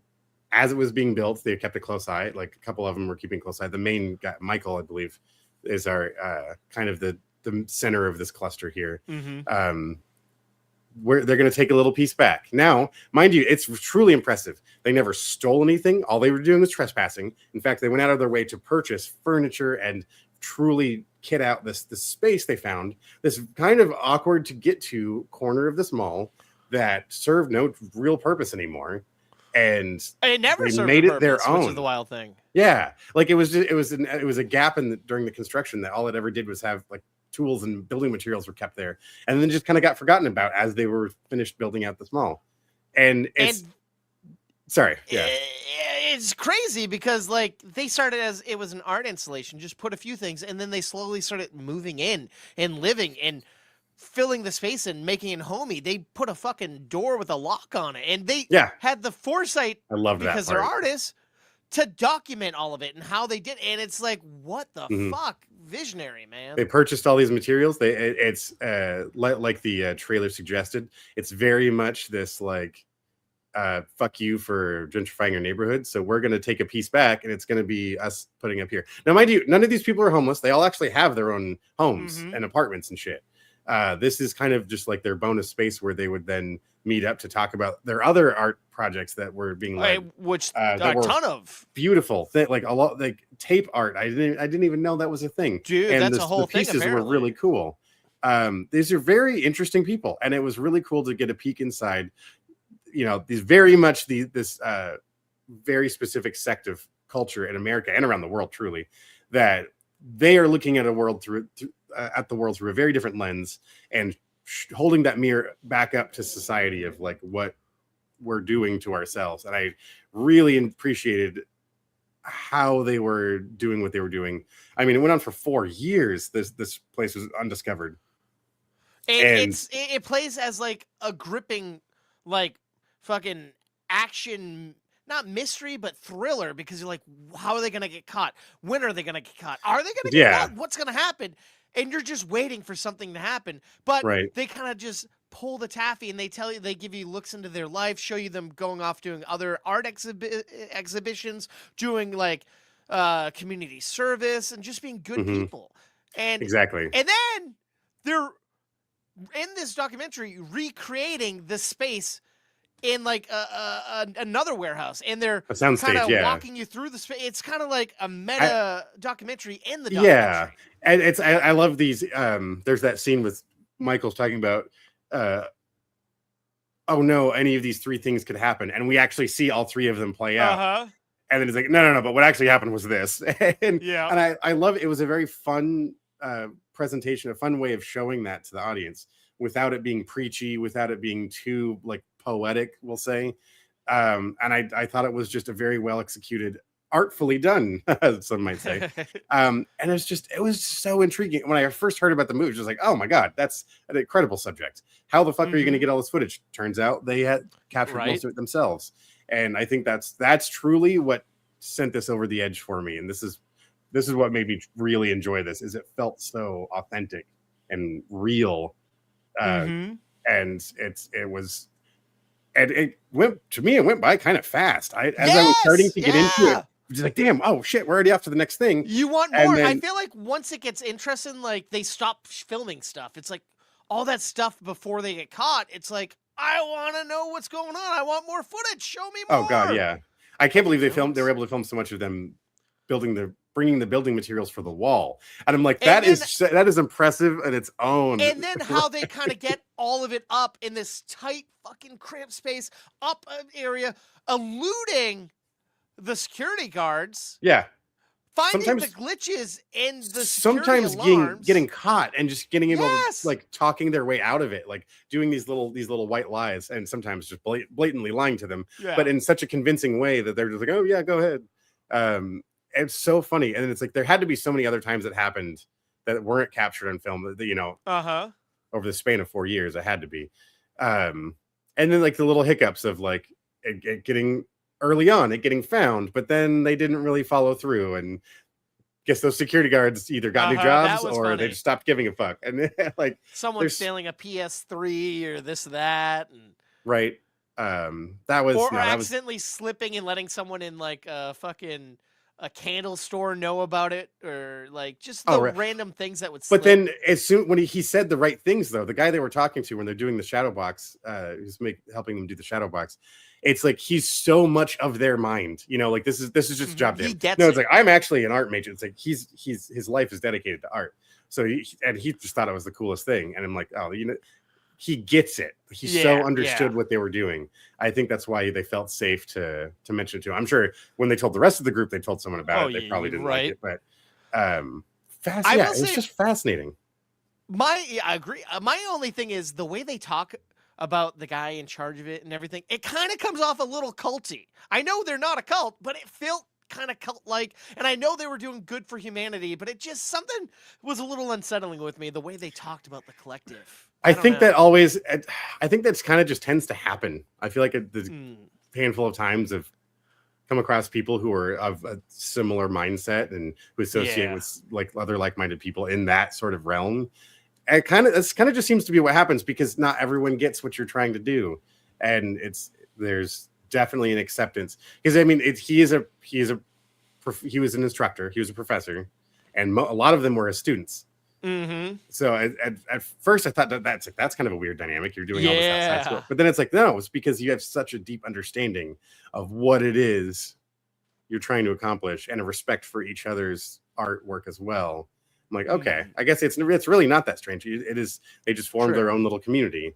But I get what you're saying. Yeah, definitely. It's that tone, the almost reverence toward him, even though one of them was his ex-wife. Yeah, you're right. That was kind of fascinating. But there's a respect too, yeah.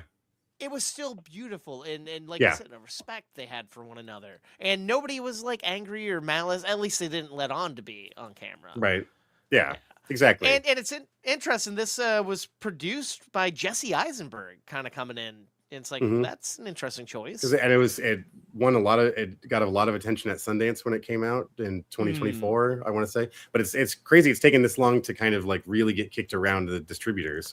I'm like, I'm surprised. This seems like something that would just kind of take off right away. But I'm glad it finally, is making the rounds on Netflix.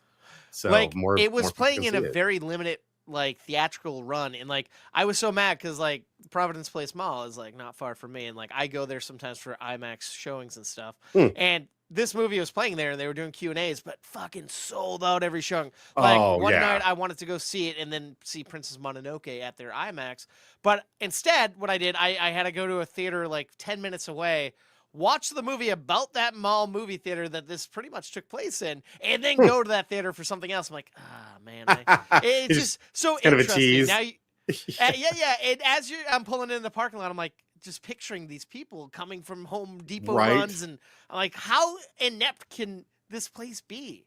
Oh man, it's fascinating. It makes you wonder if how many other times it's probably happened. It just wasn't documented by the people doing it. Like, happening there's got to be now. other places. Where? Yeah, where's it happening? Who's Panga Mall's probably got some crazy corner or shops. something weird. Yeah. So I know I kept cutting you off. I'm just excited to talk about this because sure, it was so interesting. It's such an interesting story, and I'm glad this was something we both got to watch for this week. Yeah. So what do you slicing this one at? You know what? I thoroughly enjoyed this. I'm gonna give it 3 slices of toast. I think I'm not gonna talk over that because I thought we did. I remember everything else we're doing, but not that. So I'm not going to talk over you on that slice skill next time. But I'm going to piggyback and give 3 slices as well. I didn't do it then. I want it to. Sweet. All right. So that's badass. Yeah. Up next, I was going to review the latest Chris Pratt movie. But once I heard about this one, I got a little intrigued and I had to go see it. I'm talking about Iron Lung.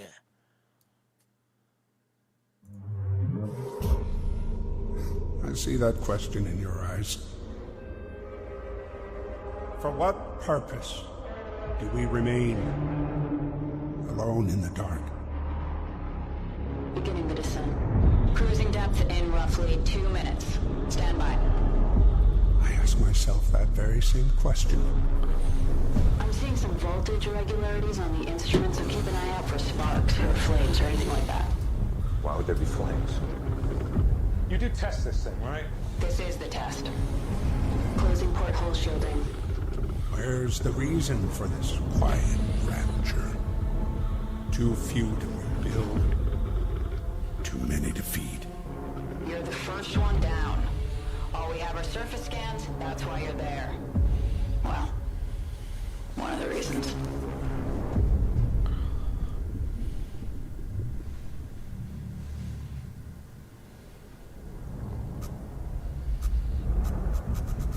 This was the shortest trailer I could get, I apologize. Disagree. This is important. Food, air,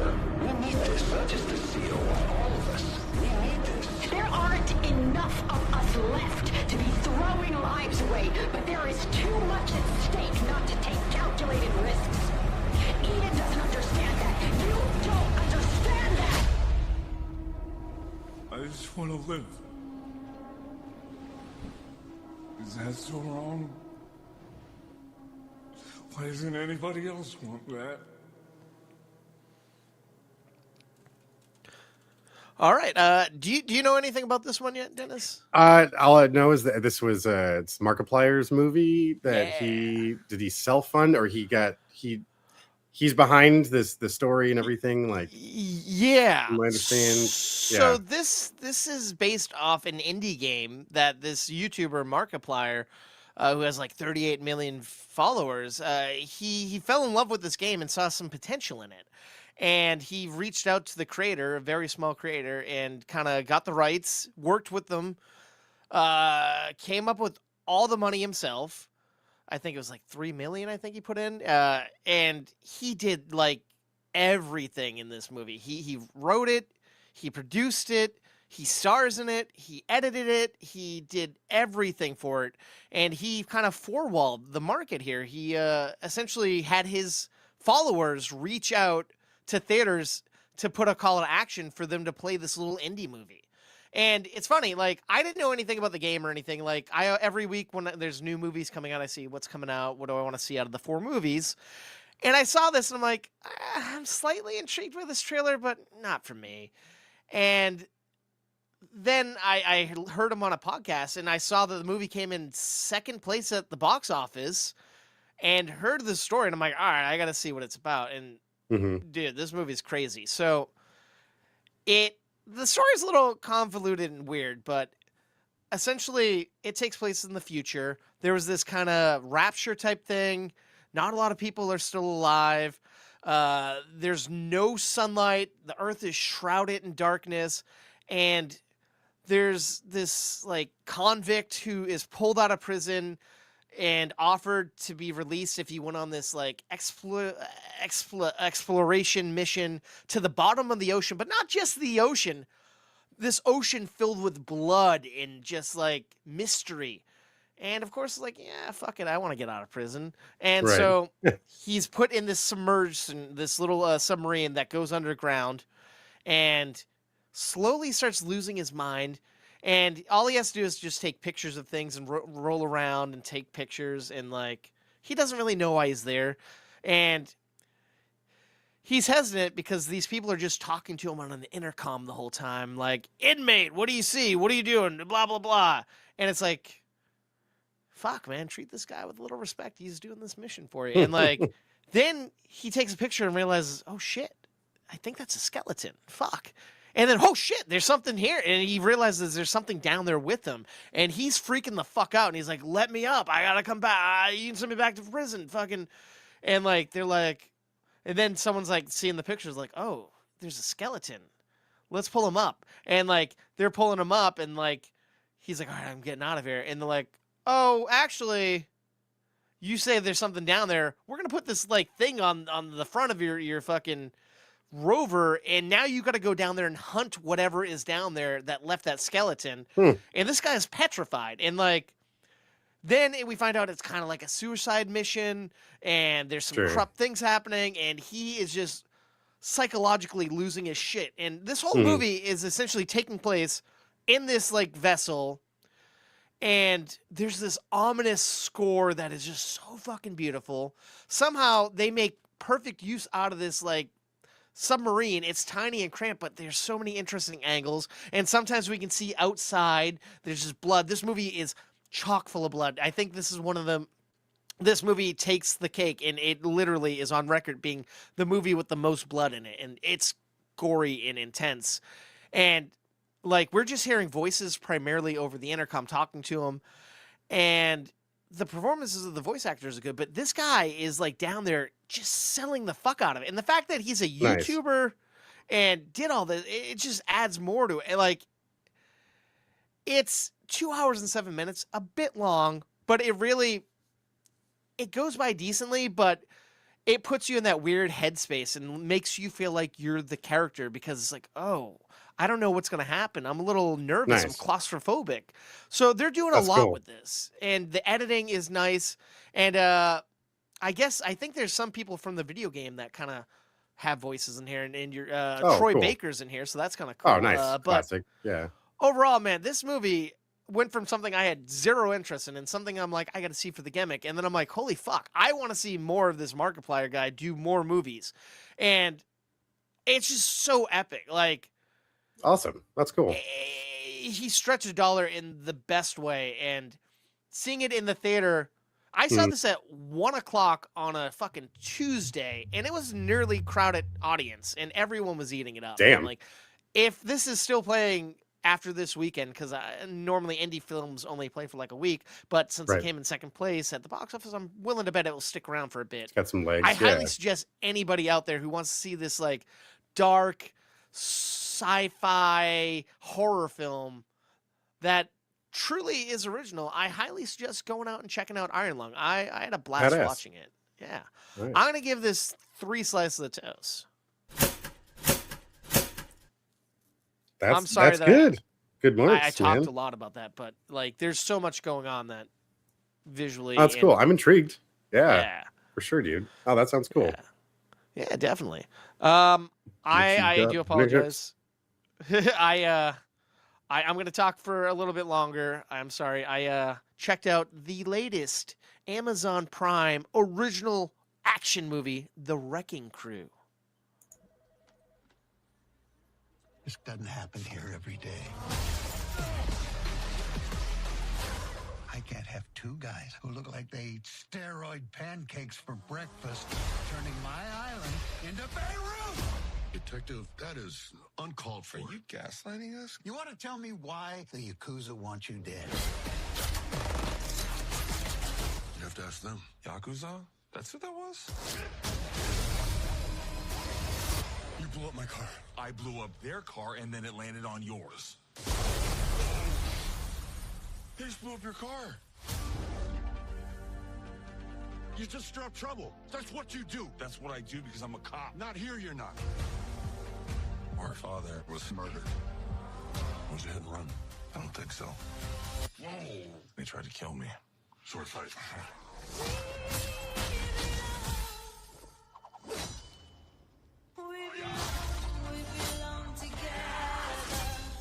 Well, this should be fun. Yeah, I'm pumped. We gotta find out who killed him. I guarantee you'll end up poking a bear that doesn't want to be poked. Take my word for it when I tell you that I'm the bear.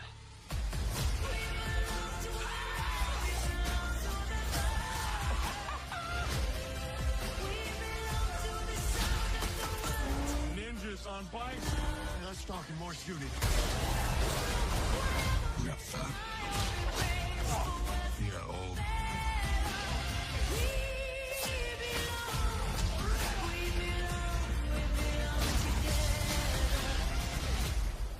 So, you two been chasing murderers in a minivan? Yeah, he blew up my other car. Yeah, that's not what happened. Surprised me at all. Literally what happened. No, it's not.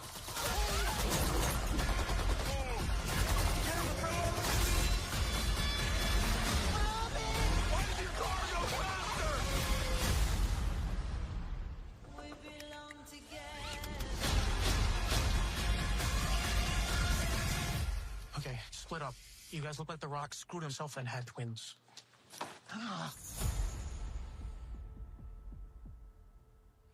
All right, so I'm sorry. Trailers are so fucking long. That was the shortest one I could find. If you go back and watch my trailer reaction to this, I was excited because seeing Jason Momoa and Dave Bautista come together as brothers could be fun, and the trailer had some cool action scenes and some funny things they're saying. But I even said, well, Amazon Prime tends to get great cast and fun premises, but then they don't execute it well, or the writing is cheesy, or it's over the top with bad CG, or just one thing or another, and they normally suck. And I'm like, I'm willing to bet the action in this trailer and the comedy, those are probably the best action and comedy moments, and it could fizzle, but I'm going to give it a shot. Mm-hmm. And I'm happy to say I was dead wrong, and this movie actually worked perfectly. Awesome. All right, so there you go. Momoa and Bautista as these 2 estranged half-brothers who resent one another. And Momoa is this kind of fast-talking, alcoholic, snarky guy who now is a sheriff on a reservation in the middle of America, and his brother Dave Bautista is back in their land of Hawaii, and he's kind of like a military guy and by the book and has a family. And one thing leads to another. Their father dies, and the Yakuza come after Jason Momoa because the dad mailed something to him before his death. And now Jason Momoa thinks maybe the dad was murdered. So he goes back to Hawaii, where he has not been in like 20, 25 years. And he has to reconnect with his brother, who hates him, and they hate each other. Mm-hmm. But they got to work together because clearly something's off and their dad was murdered. Even though nobody really liked the dad. He was kind of a shitty guy, but he's still their dad. And it's about these two brothers reconnecting. And by God, the action is over the top and insane. Fantastic set pieces throughout this entire 2 hour and 2 minute movie. And the comedy is great. These two together are like peanut butter and chocolate. Fantastic. Now, I will say, there's other fantastic cast members in here. You got Stephen Root, Tamara Morrison, Morena Baccarin, and Jacob Battalion, all killing it. But my little issue here is that everyone in this movie is kind of snarky and has funny, cool things to say. And it's like, I don't want that out of every character. I want that out of our main characters. That's my only flaw. Almost the same voice for everybody. Yeah. But, I mean, everyone does have distinguishable backstories and character growth in this movie, and I did dig that. There's some things that happen that's like, oh, I saw that coming. But there's some things that happen that I'm like, oh, I didn't see that coming. And, like, this is a hard R movie, but it's totally fun.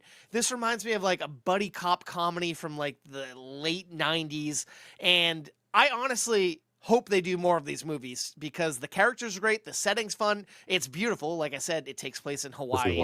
And everyone seemed to have like an affinity for one another, and it just played like gangbusters to me. I am gonna give the Wrecking Crew 3.5 slices of toast. Shit, nice.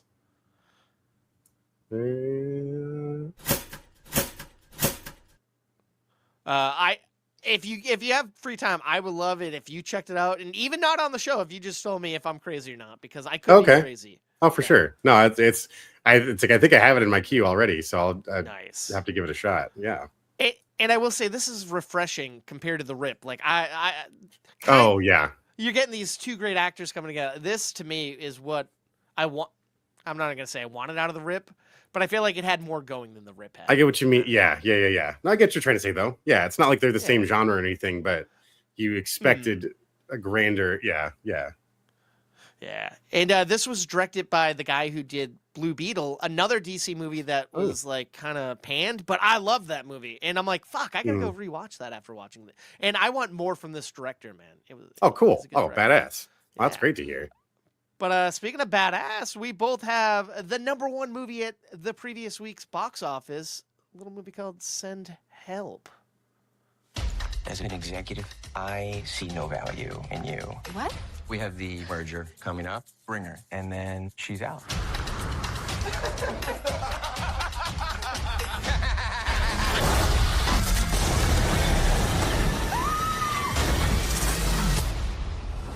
Have you tried making a distress signal? You would have died out there. Let's not forget, I'm your boss. You work for me. Are you gonna hunt a boar? Linda from accounting? Strategy and planning. We're not in the office anymore.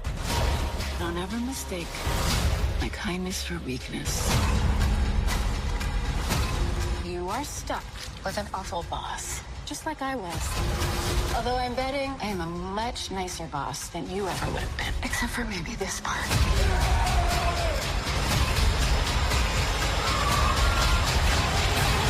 Send Help. Rated R. Get tickets now. Whew, I can't wait to talk about this with you, man. But I'll let you take the lead. So, as you surmised from the trailer, this is telling the story of Linda Little, who doesn't work in accounting, who's been passed over. She's been overlooked for a position that she felt was hers. After the previous leader of the company passes away, his son swoops in, takes the job. His son swoops in to take control, and he gives the job to one of his friends. one of his golf buddies, and it's clear pro. there's this boys club that she is now stuck behind this glass wall of, even though she's carrying so much weight on her back and she's given so much to this company. Not even the president of the United States himself can put enough good words in. Dennis Haysbert. So Rachel McAdams does such a wonderfully cringy but kind character. Her delivery, right out the gate, is so good. And Dylan O'Brien is so good at playing this disgusting piece. Like, you just want to despise him already. But I like you get these little peeks into each of their mindsets, their points of view, as we build up to the eventual plane crash that puts them on this island. And now they have to survive. It seems to be just a straight survival story. There's some great comedic elements. I mean, the comedy is so well timed and sprinkled. I think a very solid, like a good layer is spread throughout the whole movie, while still giving you thrills and chills. Some crazy over the top gore that I laughed my ass off when that played out. It was so, but all of that wonderfully perfect Sam Raimi touch that it's his camera movements, those funky POVs, the gross out gore. Oh God, yes, and it's just so perfectly the boar Raimi scene movie, or the castration scene, or sometimes it's the little touches too that, like, the perspective of the boar running through the shrubs, or when he first puts his hand, like when he wakes up on the beach and he holds his hand up to block the sun out of his face. It's that very stylistic, like those stylistic touches. The use of color is it's so impactful. And even though if you can try and guess, and even though you think you see something coming, I like how it kind of flips around. It's like, oh shit, okay, I wasn't quite expecting it to play out that way. I do have a question for you though, Adam. Did you spot Bruce Campbell? Yeah, I spotted my old pal Bruce. Brucey. The dad, the whole reason this movie's taking place, essentially. That's right. Exactly. Okay, good. Dude, I was hoping there'd be a flashback, but I'll take a fine oil painting. Yes, a portrait of Mr. Campbell himself. That was great. When I saw that, I was just like slapping my bells. eyes were just I was like, oh, Dennis Haysbert, Bruce, it's been a while. Smell this. Oh my God, that was so great. Dude, like you said, so perfect, these characters. Like, it's so crazy how they like made her look so homely and gross, and it's like, come on, this is Rachel McAdams. Come on. Right. And I love it's like owned it. This indeterminate amount of days goes by, and now she's all hot survivor lady on the beach, and I love this skill set that she had. She like very early established this is 100% her wheelhouse. Like the mountains she's solo climbed and shit, and all this crazy shit she does for fun for herself. That fucking audition tape for Survivor. Yeah. Oh, that was great. Oh, that was, and it was like, it so perfectly captured the character too, because it's like there's a sweet honesty to it, but she's like, she totally believes this proves her point that she's made for Survivor. Like, it's and it's like good. Honestly, my Legion kind of flip-flopped every now and again. It's like, well, this person is a shithead, but I like Dylan O'Brien is becoming maybe one of my favorite actors. Like last year alone, saw him in this movie Twinless, which I recently rewatched, playing two different twins, fantastic. And then seeing him in this movie Anniversary, chilling. And then seeing him in this guy is such a versatile actor. I feel like he needs more. Like, and just playing the helpless guy and showing a little bit of vulnerability, but still assholing it. Like, the give and take of these two. Oh, they're great together. And their chemistry on screen, that journey they go through is so fucking good. And she does such a good job of selling this. And the only thing I did have a couple things towards the end that bugged me, but it's so minuscule, and I was having so much fun on the journey. Even I was like, you know what, I can look past that, because that trip was wild, and I loved every step. I loved every step until we got to those little, and it's like I don't even want to say it in my review because it's skipping way too much. But I'm sure you know what if this was a few weeks from now and we could spoil it, I would love to dive into that stuff because I know exactly what you're saying. I'm sure you do. I'm sure you had the same problem I did. Or, similar feelings. Bad. like No, you said, no, the no. trip itself. Like that was the like, and this is me trying to find the worst part about it, and it's just a little, it's very minuscule. I will say, for Yeah. me, my biggest thing is this movie's being sold as a horror movie. To me, I'd call it more of a survival thriller. I mean, there's some scary moments, but I don't think of it as a horror as much. I feel like it's a thriller comedy. You know, like it uses horror elements to its advantage, especially given who this director is. It's like it makes perfect sense. He's at the top of his game. He might have stepped away for a damn. bit with Oz and the superhero movies, but I want more. This is the shit. Yes, this is what. Sorry, this Spider-Man. is why we keep coming back to Sam Raimi. You know, like it's this stuff right here. Now, did you see it in like IMAX? I hear it was playing IMAX 3D. I only saw it in a regular format. This did not feel like something that needed to be 3D. And after watching it, I'm like, I still don't think it needs to be in 3D. Yeah, that's maybe quite a the couple grab. of scenes, but even then, it's like there wasn't so much. I'm sure the plane crash would have been thrilling to have. Yeah, you know, all the that was a crap. great scene. Yes, and it was like. And again, I was not expecting to laugh in even the most traumatic moments of this movie, and I still got chuckles out of me. And I'm like, God, see, that's that perfect balance that Raimi can bring to the screen. That's when Linda gets to kind of become the badass. Like when she's trying to help, and then she's like, "Fuck you," and it's like, yes, we're on Linda's side with this. Right. I don't know why. I feel like she was given like a Sally Field style performance. Like something was wholesome and fun. And that's so good. Yes, yep. As soon as you said that, I'm like, oh my God, now I can't unthink that.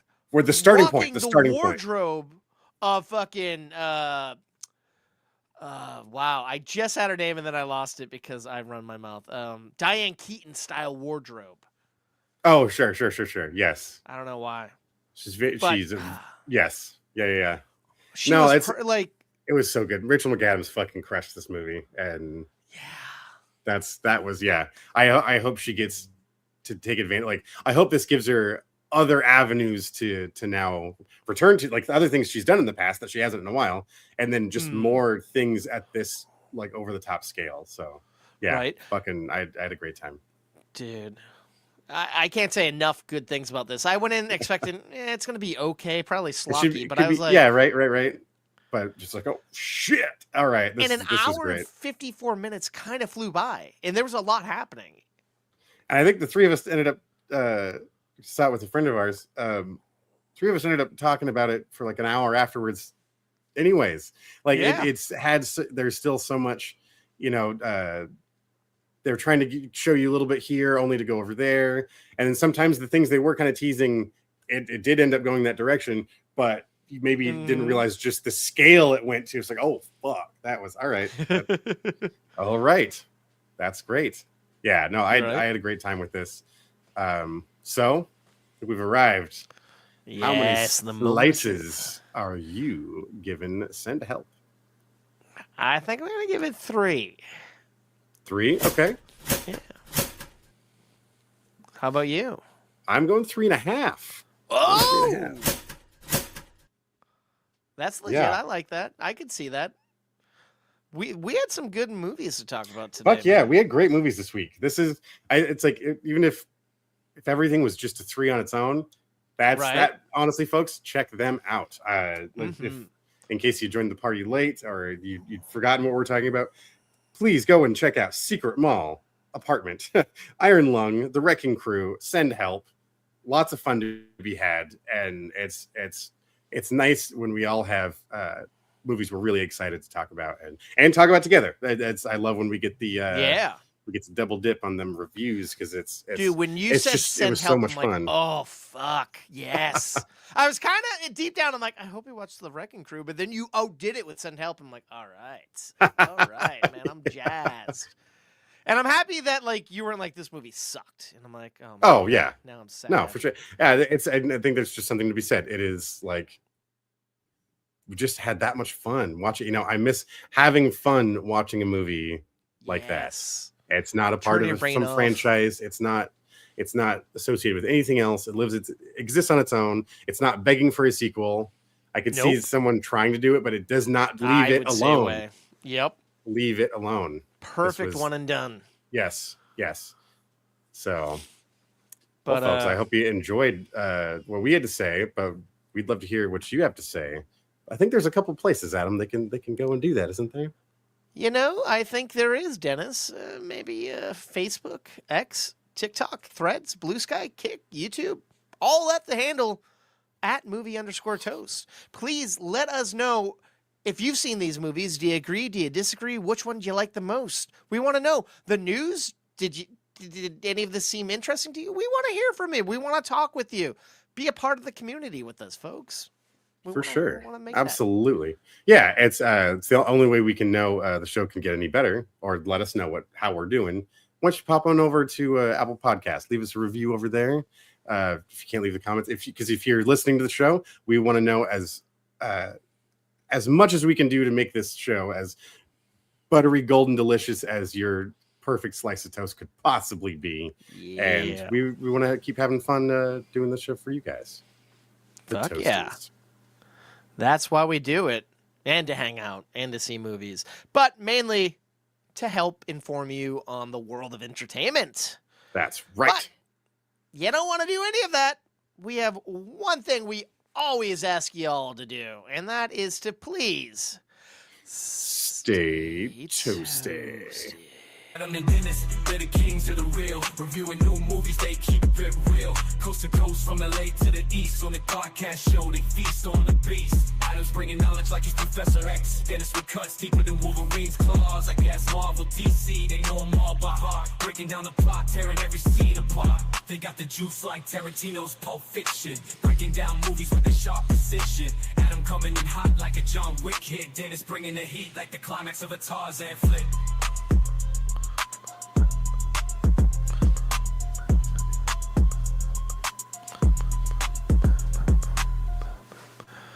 All right. Yeah. What a show, Dennis. I'm sorry I talk so much. I think I'm just trying to make up for the fact that I won't be here for 2, 3, 4. I think it was. I think I could feel it. I could feel it. But that's okay. We got an extra dose this week. I'm excited, man. I'm always a fan of watching the show. Well, listening. This is going to be the first time you've done a show without me on video, dude. I can't wait to see you. Breaking new ground.